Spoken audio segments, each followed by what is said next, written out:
고 신격호 롯데그룹 명예회장의 장례 이틀째를 맞아 각계 각층의 조문 행렬이 이어지고 있습니다.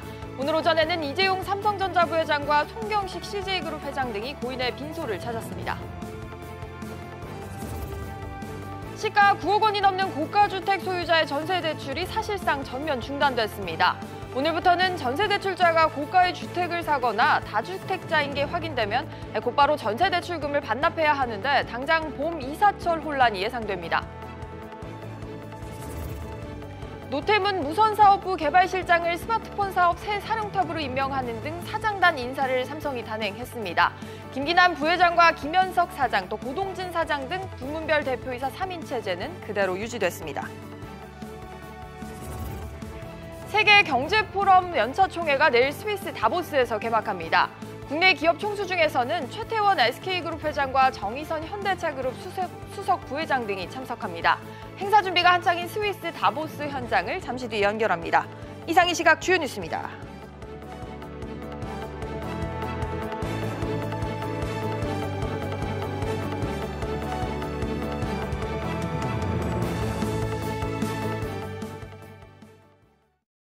시청자 여러분 안녕하십니까? 월요일 백브리핑 시시각각 시작합니다. 지난 주말 롯데그룹의 창업주인 신격호 명예회장이 별세했습니다. 일본과 한국으로 가며 롯데라는 거대 그룹을 이끌었던 인물로 평가가 되는데요. 껌에서 시작해서 123층의 롯데타워까지 롯데 그 자체였던 신 명예회장이 걸어온 길을 김한진 기자가 전해드립니다. 1922년 경남 울산에서 태어난 고 신격호 롯데 명예회장은 20살에 일본 행배에 올라탔습니다. 소리 좋은 니온이 손에 경이 못하나 니온도 그냥 이 군이더라 또 보고 난도에서 니온지 때는 변교자였단 말이야. 와세다대에서 화학을 공부한 신 명예회장은 1944년 절삭 공구용 기름을 만드는 공장을 세웠지만 2차 대전으로 잿더미가 됐습니다. 이후 껌 사업에 눈을 돌려 자본금을 모아 1948년 롯데를 만들었습니다. 한일 수교로 양국 경제교류 물꼬가 트이자 1967년 한국으로 돌아와 롯데제과를 설립했습니다. 이후 롯데호텔과 롯데 쇼핑센터를 열고 화학과 건설까지 사업 영역을 넓혔습니다. 롯데는 자산 규모 100조 원대 재계 5위 기업으로 올라섰습니다. 하지만 말년에 신동주, 신동빈 형제가 경영권 갈등을 빚는가 하면 배임과 횡령 혐의로 검찰 수사와 재판을 받기도 했습니다. 신 명예회장은 수건 사업이었던 서울 잠실 롯데타워 방문을 마지막 공식 일정으로 남기며 70년 롯데 신격호 시대에 마침표를 찍었습니다. SBS CNBC 김한진입니다. 신격호 명예회장 장례 이틀째를 맞아 오늘도 오전 9시부터 조문이 시작됐습니다. 빈소를 찾는 정재계 인사들의 발길이 끊이지 않고 있다고 하는데요. 고인의 빈소가 마련된 서울 아산병원 장례식장에 취재기자 나가 있습니다. 엄한 기자, 지금도 조문이 계속되고 있죠? 그렇습니다. 오늘 오전 9시부터 조문이 시작되자 정재계 인사들이 고인을 기리기 위해 이곳 장례식장을 찾고 있습니다. 이재용 삼성전자 회장은 오전 9시 40분쯤 빈소를 찾아 10분 정도 후 자리를 떠났습니다. 최은영 전 한진해운 사장과 송경식 CJ그룹 회장 등도 빈소를 찾았는데요. 손 회장은 지난 1, 2년간 어려운 시기를 지났으니 앞으로 발전할 일만 남은 것 같다면서 상주와 이 같은 이야기를 나눴다고 밝혔습니다. 정계에서는 김영우 전 국회의장이 처음으로 빈소를 찾아 고인의 명복을 빌었습니다. 신동빈 롯데그룹 회장은 오늘 오전 7시 50분쯤 모습을 드러냈습니다. 어제와 마찬가지로 신 회장은 참통한 모습으로 별다른 언급 없이 곧바로 빈소로 향했는데요. 30여 분 후 신동주 전 일본 롯데홀딩스 부회장도 부인과 함께 모습을 드러냈습니다. 네, 이렇게 아버지의 별세 소식에 그동안 좀 사이가 소원했던 롯데그룹의 두 형제도 이번에 재회를 했죠. 네, 어제 오후 차려진 빈소에는 신동빈 회장과 신동주 전 부회장, 신영자 롯데장학재단 이사장 등이 자리를 지켰습니다. 경영권 분쟁 등으로 오랜 기간 사이가 소원했던 신동주, 신동빈 형제가 신 명예회장에 별세한 이후에야 얼굴을 마주하게 된 겁니다. 전국경제인 연합회와 한국경영자총협회 등 재계에서는 논평 등을 통해 애도의 뜻을 전했습니다. 어제부터 시작한 장례는 오는 22일 발인이며 연결식은 같은 날 오전 7시 서울 신청동 롯데월드타워 롯데콘서트홀에서 치러질 예정입니다. SBS CNBC 엄하은입니다. 이렇게 신격호 명예회장의 별세 후에도 신동빈 회장 체제에는 흔들림이 없을 것으로 보입니다. 앞으로 신 명예회장의 자산과 지분은 어떻게 처리가 되는지, 또 그룹 전반에는 어떤 변화가 있을지 이 문제는 강상 기자와 조금 더 자세히 짚어보겠습니다. 강 기자 어서 오세요. 네. 네, 이제 관심은 포스트 신격호 시작입니다. 그렇습니다. 시대입니다. 신 명예회장의 개인 자산이 굉장히 어마어마한 것으로 알려져 있는데 앞으로 롯데 경영권 변수라고 하면 뭐가 있을까요? 네, 우선 짚어봐야 할 것이 신명예 회장이 보유한 개인 재산인데요. 네. 이 개인 재산은 1조 원을 훌쩍 넘을 것으로 보입니다. 그리고 현재 롯데그룹을 이끌고 있는 신동빈 회장의 경영권에도 사실상 차질이 없을 것이란 관측이 지배적으로 나오고 있는데요. 이 신명예 회장은 올해 1분기 기준 국내에서 롯데지주 3.1%, 롯데제가 4.48% 등의 상장사 지분을 보유했습니다.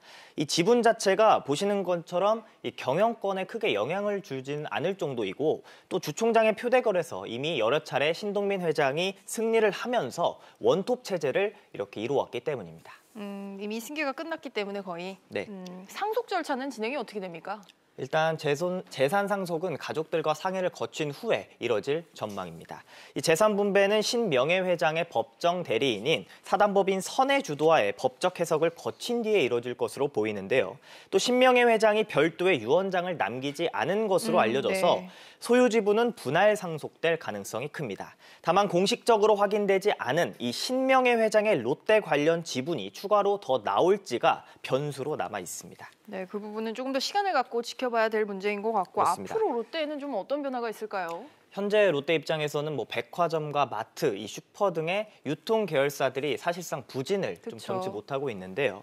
지난 2014년부터 5년간 이 경영권 분쟁과 또 재판, 검찰 수사 등을 거치면서 사업을 재정비할 시간을 놓쳤다는 분석도 업계에 나오고 있습니다. 당장 롯데는 온라인과 이 화학 사업 투자에 본격적인 투자를 좀 지속적인 투자를 이뤄질 전망인데 2022년까지 온라인 매출 20조 원을 목표로 내걸었고 화학 사업 분야에 대대적인 투자를 진행할 예정입니다. 미얀마와 인도 등에서도 사업을 현재 확장 중인데 앞서 중국에서의 실패를 거울 삼아서 이 성공 모델을 만들어내는 것이 본격적인 과제로 꼽히고 있습니다. 네, 이런저런 과제가 많습니다. 또 하나 중요한 게 또 지배구조 개편 작업도 아직 남아있죠. 그렇습니다.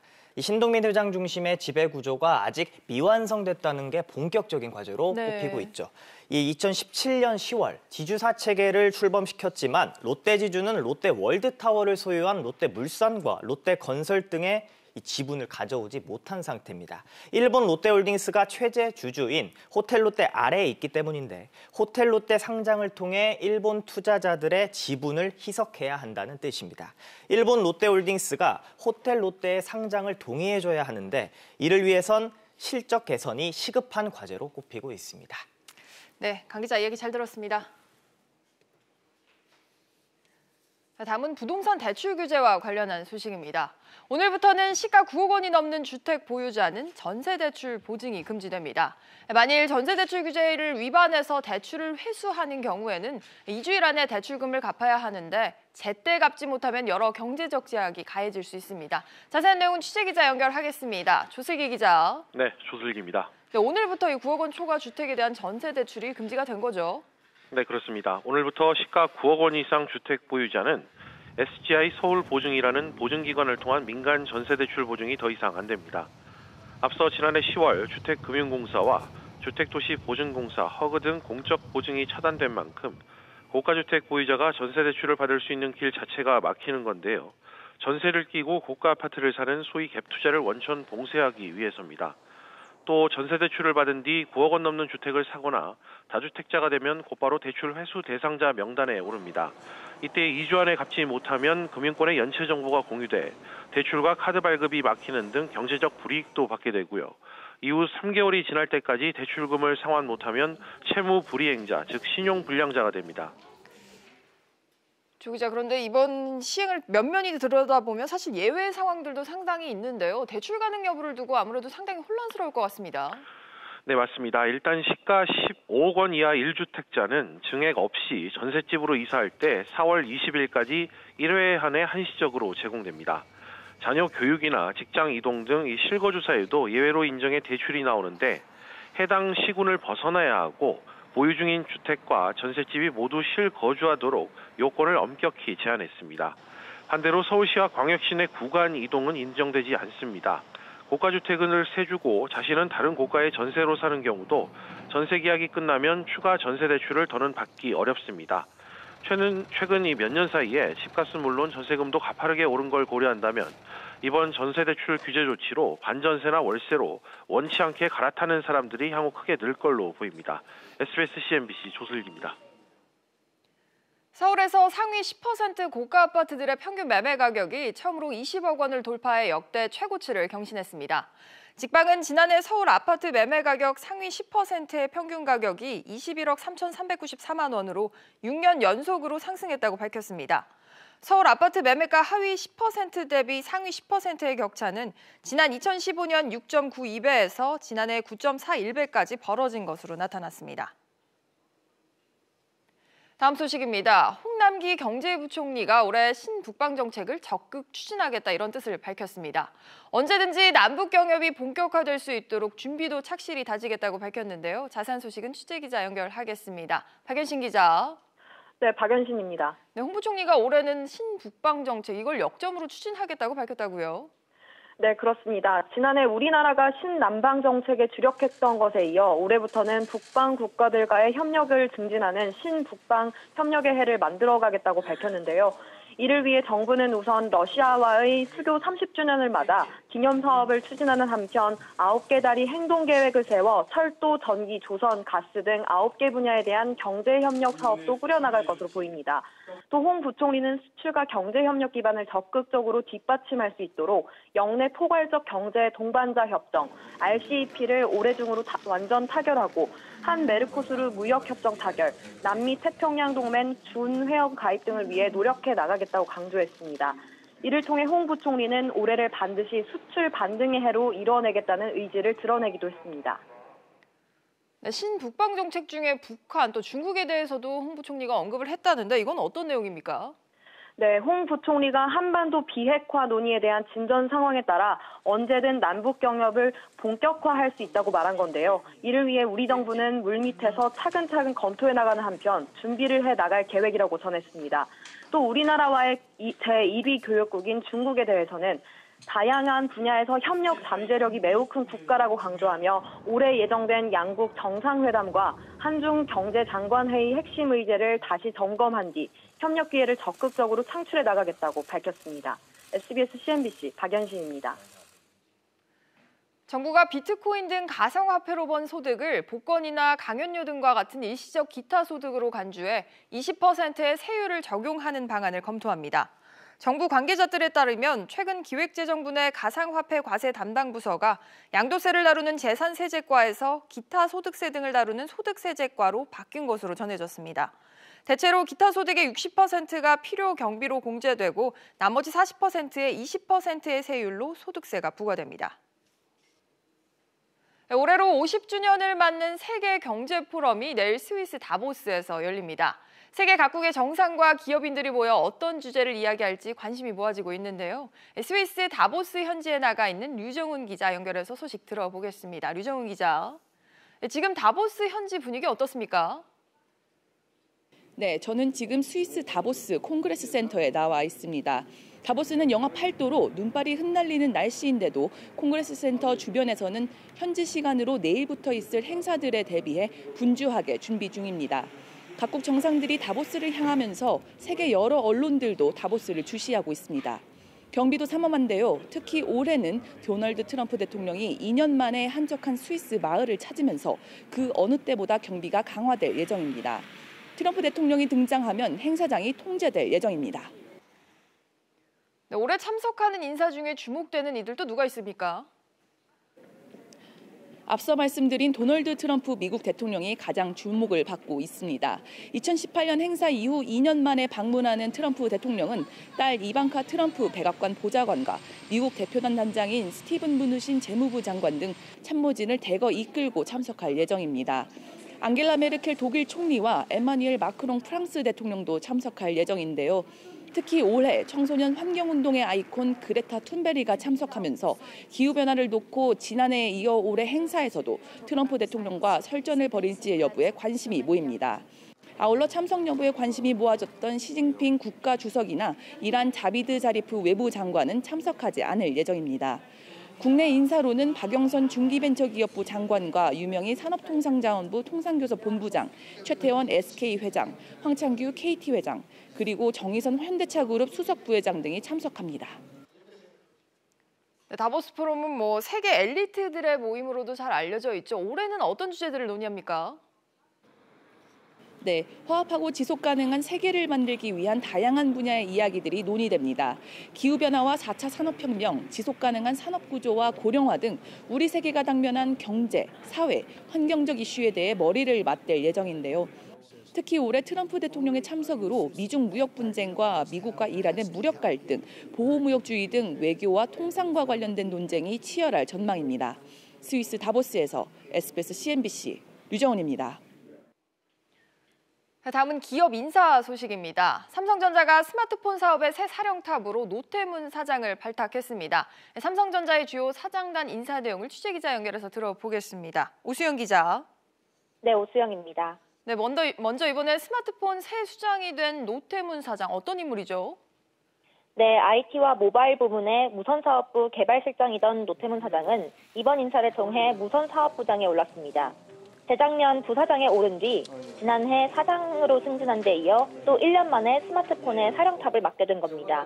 50대 초반인 노 사장은 초고속 승진을 거듭해 차기 최고 경영자로 유력해졌다는 평가가 나옵니다. 이번에 사장으로 승진한 사람은 총 4명인데요. 전경훈 네트워크 사업부장, 황성우 종합기술원 부원장, 최윤호 경영지원실장, 또 박학규 DS 부문 경영지원실장 등 부사장들이 사장으로 승진했습니다. 신사업 성장과 핵심 기술 개발에 기여한 부사장들을 사장으로 승진시켜 미래 성장을 이끌겠다는 의지를 나타냈습니다. 네, 사실 이번에 대폭 인사가 날 거다 이런 전망들도 많았는데 기존의 3인 공동대표 체제는 그대로 유지가 됐다고요? 네, 반도체 사업을 총괄하는 DS, 그러니까 디바이스 솔루션 부문을 이끄는 김기남 부회장과 CE, 소비자 가전 부문장 김현석 사장, 또 IM 부문장 고동진 사장은 모두 유임했습니다. IM 부문의 무선사업부를 따로 떼어내서 50대 초반의 젊은 사장에게 맡기되 기존의 3인 대표 체제를 유지해서 안정 속의 변화를 꾀한 것으로 평가됩니다. 사회공헌 업무 총괄을 맡던 이인용 고문은 대외 업무 담당 사장으로 자리를 옮겨 3년 만에 현업으로 복귀했습니다. 삼성전자의 경계현 부사장은 삼성전기의 대표이사 사장으로 승진해서 내정됐습니다. 삼성전자는 부사장 이하의 정기 임원 인사와 조직 개편안도 조만간 확정해 발표할 예정입니다. SBS CNBC 오수영입니다. 현대자동차와 LG화학이 전기차 배터리 합작회사를 설립하는 방안을 추진하고 있는 것으로 전해졌습니다. 어떤 얘기인지 취재기자 연결해서 자세히 들어보죠. 임종윤 기자. 예, 임종윤입니다. 네, 두 회사가 전기차 배터리 합작회사를 세운다고요? 예, 업계에 따르면 현대차와 LG화학이 전기차 배터리 쉘 합작법인 설립 등을 포함한 여러 협력 방안을 검토하고 있는 것으로 알려졌습니다. 부상 중인 합작법인의 출자 지분율은 50대 50인데 투자액은 수조 원에 이를 것으로 알려지고 있습니다. 양사는 합작법인이 설립이 되면 전기차 관련 사업 투자를 대폭 확대할 계획인데요. 이와 관련해서 현대차, LG화학은 모두 여러 업체들과 다각적인 협력 방안을 검토 중이긴 한데 특정 업체와의 제휴 등을 확정한 바는 없다 이렇게 공식 입장을 내놨습니다. 네, 그렇군요. 현대차와 LG화학 두 회사가 손을 잡게 된 배경은 어떻게 볼 수 있을까요? 현대기아차는 오늘 2025년까지 9조 7천억 원을 전기차 생산과 관련 사업에 투자할 예정인데요. 현대차 그룹이 미래 사업 분야에 쓰겠다고 밝힌 투자 금액 20조 원의 거의 절반입니다. 대규모 투자를 추진하는 과정에서 확실한 전기차 배터리 공급업체가 필요했다는 분석이 나옵니다. LG화학도 라이벌인 SK이노베이션과의 경쟁에서 우위를 확보해야 한다는 필요성이 있다는 지적인데요. 특히 지난달에 현대기아차가 2021년부터 양산 예정인 순수 전기차 전용 배터리 공급사로 경쟁사인 SK이노베이션을 선정했다고 발표한 게 LG화학에게는 자극제가 됐다는 분석도 나옵니다.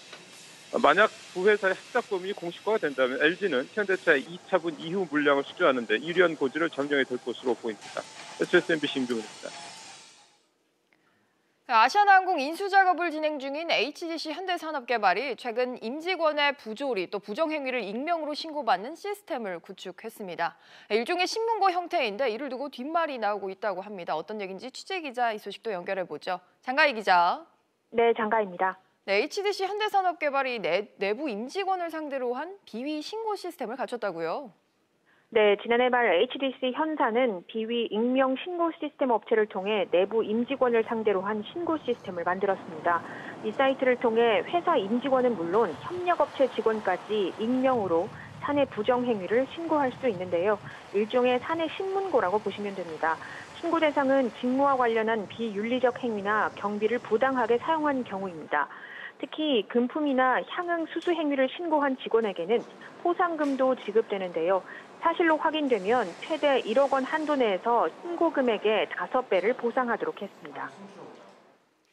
그런데 논란이 되고 있는 게 이 시스템을 구축한 시점입니다. 현재 인수 작업을 하고 있는 상황에서 숨겨진 비위를 찾으려고 하는 게 아니냐 이렇게 보는 시각도 있는데 어떻습니까?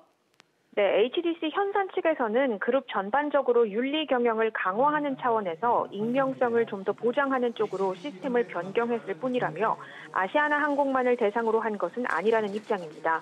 하지만 업계에서는 아시아나항공이 직원 수도 많고 현재까지 밝혀지지 않은 비위 등이 있을 가능성이 있는 만큼 신문고 형식의 서비스를 통해 제보를 받으려는 게 아니냐는 해석이 나오고 있습니다. HDC 현사는 오는 4월까지 국내외 기업 결합 신고 등 모든 인수 절차를 마무리할 계획인데요. 3월 중으로 주주총회를 열어 한창수 사장을 비롯한 사내외 이사진을 전면 교체할 예정입니다. SBS CNBC 장가입니다. 오는 5월부터는 투자자들이 일본이나 호주 등 해외에 인기 있는 펀드를 지금보다 더 빠르고 또 저렴하게 투자하는 게 가능해진다고 합니다. 어떤 소식인지 이 소식도 취재기자 연결해서 바로 들어보죠. 박규준 기자. 네, 박규준입니다. 네, 앞으로는 해외 펀드에 조금 더 쉽게 가입을 할 수 있게 된다고요? 네, 맞습니다. 여권처럼 자유롭게 우리나라 공모펀드를 해외에 팔고 또 해외 공모펀드를 국내에서 판매하는 이 아시아펀드 패스포트 제도가 오는 5월 27일부터 시행되기 때문입니다. 여기 회원국인 우리나라, 호주, 뉴질랜드, 일본, 태국의 펀드들에 기존보다 빠르고 간편하게 투자할 수 있게 되는데요. 지금도 해외 운용사가 국내에서 펀드를 팔 때는 여객 펀드로 등록해서 판매할 수는 있었는데 하지만 여객 펀드라 우리나라 당국 등록 절차와 법무법인 자문을 거쳐야 해서 시간도 오래 걸리고 비용도 많이 들었습니다. 이제는 해외 운용사들도 이 증권신고서 제출 등 간단한 절차만으로 국내 펀드 판매가 가능해지는 겁니다. 네, 펀드 투자에도 점점 더 국경이 없어진다는 얘기인데 구체적으로 투자자 입장에서는 어떤 게 이득이 될까요? 네, 국내에서 인기 있는 호주와 일본의 펀드들을 저렴하게 또 곧바로 투자하는 게 가능해집니다. 이 호주는 인프라와 대체 투자, 또 일본은 리츠 투자가 유명하기도 하고 수익률도 괜찮은 편인데요. 일본 리츠 펀드는 국내에선 2종류밖에 없는 걸로 알려졌는데 이젠 고객 투자 성향에 맞는 맞춤형 펀드를 고를 수 있게 됩니다. 펀드 시장 규모 자체도 호주는 약 1조 6천억 달러, 일본은 1조 4천 6천억 달러인 반면 우리나라는 3,700억 달러에 불과해서 국내 투자자로서 해외 펀드 선택권이 확 넓혀질 전망입니다. 투자자 보호 장치도 관건인데 금융당국은 해외 패스포트 펀드도 국내 은행 등에 판매되기 때문에 이 국내 공모펀드와 동일한 이 투자자 장치가 적용된다고 밝혔습니다. SBS CNBC 박규준입니다. 마케팅 용어 중에 넛지라는 말이 있습니다. 쇼핑센터 계산대 대기줄에 있는 초콜릿 매대처럼 적절한 위치에서 소비자의 시선을 끌어서 은근하게 소비를 유도하는 마케팅 전략인데요. 그런데 여기에 부정적인 의미를 더한 다크넛지라는 말도 있습니다. 소비자의 귀찮음 등을 이용해서 부정적인 방식으로 소비를 유도하는 전략인데 한국소비자원이 여기에 대한 개선이 필요하다 이렇게 지적을 했습니다. 취재기자 연결해서 어떤 사례들이 있는지 자세히 들어보죠. 이광우 기자. 네, 이광우입니다. 다크넛즈라는 말은 저도 처음 듣는데 구체적인 방식들은 어떤 게 있을까요? 네, 대표적인 방식이 매달 돈이 나가는 정기결제 해지를 어렵게 만드는 겁니다. 한국소비자원이 지난 2017년부터 지난해 10월까지 다크넛즈 관련 소비자 상담을 조사한 결과 총 77건이 집계됐습니다. 이 중 절반인 38건은 회원권이나 구독권처럼 매달 나가는 결제 해지를 어렵고 귀찮게 만들어서 계속 돈을 내도록 하는 방식이 사용이 됐고요. 서비스를 초반에만 무료로 제공하다가 중간부터 별도 고지 없이 요금 결제로 바꾸는 방식이 34건을 차지했습니다. 네, 기자 설명 듣고 보니까 온라인 특히 모바일에서 이런 방식들을 많이 본 것 같습니다. 네, 맞습니다. 소비자원이 인기 앱 50개를 점검을 했는데 26개 앱이 무료 이용 기간을 제공한 뒤에 유료로 전환하는 방식을 쓰고 있었습니다. 하지만 유료 전환 시점이 다가왔을 때 이 사실을 고지하는 앱은 2개에 불과했고 대부분은 무료 이용 시작 시점에만 유료 전환을 고지했습니다. 소비자들이 결제 사실을 잊도록 유도했다는 비판이 가능한 대목입니다. 소비자원은 조사 결과를 바탕으로 사업자들에게 자율 시정을 권고했고 유료 전환 시점에 사업자들이 다시 한번 고지를 하도록 관련 지침 개정을 문화체육관광부에 건의할 계획입니다. SBS CNBC 이광호입니다. 이번 설 연휴에 직장인들은 세뱃돈이나 선물 구입비 등으로 평균 50만 원을 쓸 거라는 조사 결과가 나왔습니다. 평생교육업체 휴내십 직장인 930명을 대상으로 설문조사를 진행한 결과 이번 설 평균 지출 예상 금액은 50만 2천 원으로 지난해 설보다 4만 4천 원이 늘었습니다. 가장 비중이 큰 지출은 응답자 절반 이상이 부모님이나 가족의 용돈을 꼽았고 그다음이 선물 구입비와 차례 상차림 등으로 꼽혔습니다. 중국에서 발생한 신종 코로나 바이러스인 우한 폐렴이 베이징까지 번지면서 확산에 대한 우려가 커지고 있습니다. 중국 현지 매체에 따르면 우한을 여행하고 베이징으로 돌아온 2명이 우한 폐렴 확진 판정을 받고 현재 격리 치료 중인 것으로 알려졌습니다. 중국 보건당국은 우한 전역과 또 주요 도시에 대한 방역 작업에 착수한 상태입니다. 증시 상황입니다. 현재 국내 증시 모두 상승세 보여주고 있습니다. 코스피가 1%가량 오르면서 2272포인트 보여주고 있고요. 코스닥도 오르고 있습니다. 0.32% 상승세입니다. 690포인트까지 올라온 상황입니다. 오늘 눈에 띄는 종목들 함께 살펴보시죠. 먼저 롯데 지주입니다. 지금 신격호 명예회장의 별세로 롯데 그룹 지배구조와 또 주주 정책, 사업 주주 환원 계획에 좀 변화가 있을 것으로 보이는데요. 이런 기대감 속에 롯데 지주 현재 오름세 보여주고 있습니다. 8.26% 오르며 38,650원까지 올라온 상황이고요. 삼성전자 같은 경우 임원 인사를 실시했죠. 여기에 더해서 반도체 업황의 실적 개선 기대감 속에 현재 오늘도 52주 신고가를 경신했습니다. 현재 1.96% 오르면서 62,500원 보여주고 있습니다. 다음으로 현대차와 LG화학입니다.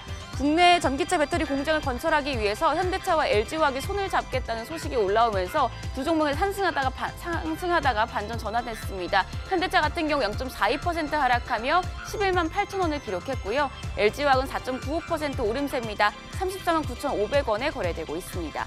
지금까지 증시 상황이었습니다. 네, 월요일 오전 뉴스는 여기서 마칩니다. 시청해주신 여러분 고맙습니다.